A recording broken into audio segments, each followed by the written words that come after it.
Mr. Speaker, with permission, I will answer questions 2 and 4 together.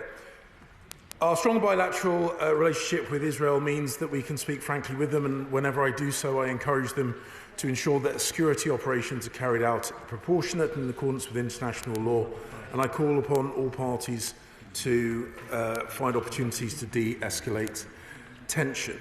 On the 7th of April, I condemned the indiscriminate rocket attacks directed at Israel, and I also condemned the horrific murder of Lucy, Maya and Rina D by terrorists. My deepest condolences go to Rabbi Leo and his family. The UK remains committed to a two-state solution, and we consistently engage with Israel and the leadership of the Palestinian Authority to support this goal. Thank you, Mr. Speaker. Can I share the sentiments of the Foreign Secretary? But last year was the deadliest year for violence in the West Bank since 2005, and the cycle of violence continues.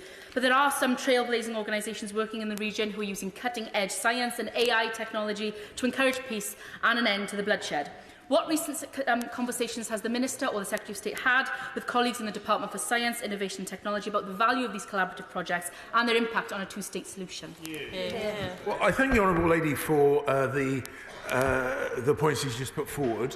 I will endeavour to speak with the Secretary of State or Ministers in that department. We will constantly explore opportunities to enhance peace and strive towards a sustainable two-state solution, whether the most traditional people-to-people or the use of AI, whatever it takes, we are willing to consider that.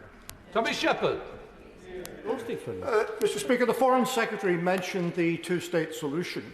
Now that it is the policy of the current Israeli government not to pursue a two-state solution, can he explain how the discussions on trade with Israel will be used to pursue that policy objective and also to uphold human rights and international law in the occupied territories? Well, the UK enjoys a trade relationship with Israel. Indeed, we have a trade agreement with the Palestinian occupied territories as well. We will always put human rights and the pursuit of peace at the heart of our foreign policy when it comes to Israel and the OPTs. And we will continue to hold our position in the desirability of a two-state solution, and we will continue in our interactions with the Israeli government and the Palestinian Authority to pursue that aim. Mr. Speaker, does the Foreign Secretary agree with me that the Abraham Accords are a huge breakthrough in diplomatic dialogue in the region? They are a force for good, and they're creating conversations between people that previously did not speak and join together around the same table. And is it not the case that the Palestinian leadership should recognise that the region is changing and they need to get on board and work with their friends and allies and partners in the region to try and understand the differences of opinion across the region? My honourable friend makes an incredibly important point about the changing dynamic in the region. I'm very, very pleased that the Abraham Accords were signed. And more than just the Abraham Accords being a single point in time, they have unlocked a series of dialogues between the countries in the Arab world and Israel. They have formalised relationships that have perhaps been informal up until this point and are a fantastic stepping stone towards wider regional security and that peaceful, sustainable two-state solution.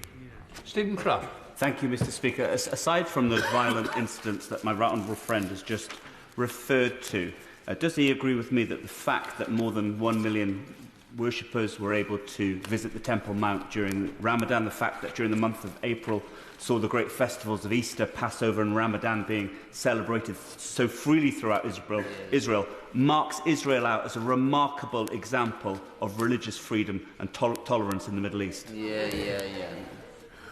Oh, Mr. Speaker, on my visit to Israel, I saw people of all religions living their lives freely in Israel. I think that's something to be commended. Through the period where the three great religions celebrated such significant times of the year, at the rare, I think once in every 33 years, these festivals converge.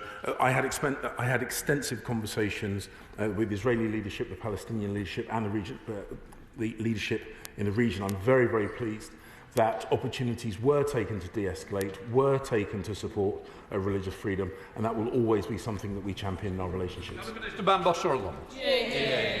Thank you, Mr. Speaker. Last week, the British Consulate visited Jerusalem, joined by other European missions. They visited Jubeit ad-Dib school near Bethlehem, which, along with 58 other schools in the West Bank and East Jerusalem, is at risk of demolition, and implored the Israeli government to reverse the demolition order and protect the right for education for all. Considering the possibility for violence to occur as a result of such demolitions and the impact that demolishing schools will have on children in the West Bank and East Jerusalem, will the Minister also join the calls to demand that Israel reverse these demolition orders? And can the Minister also tell me what steps he's taking to protect the viability of a two-state solution? Mr. Speaker, as I said in answer to an earlier question, one of the advantages of this strong bilateral relationship that we have with Israel is that we are able to speak regularly about such sensitive issues. Israel knows the UK's long-standing position on settlements, evictions and demolitions is clear. They are illegal under international law. They do limit the chances of success of a two-state solution. We raise that directly with them, and Israel listen when we do. Little Rich. Speaker.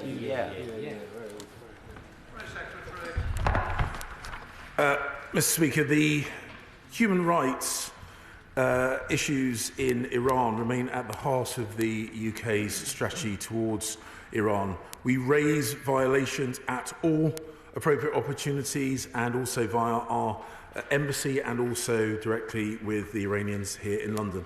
In response to the regime's most recent crackdown on protests, we've announced over 70 new sanctions, and we continue to work with our partners to hold Iran accountable at the UN Human Rights Council and the General Assembly. Nicola Richards. Mr. Speaker, the IRGC are responsible for committing grotesque human rights abuses, with reports of 582 executions last year and chemical attacks against 90 girls' schools in recent months. Vahid Beheshti is on his 69th day of hunger strike and was recently supported by 125 cross-party parliamentarians in his campaign to prescribe the IRGC.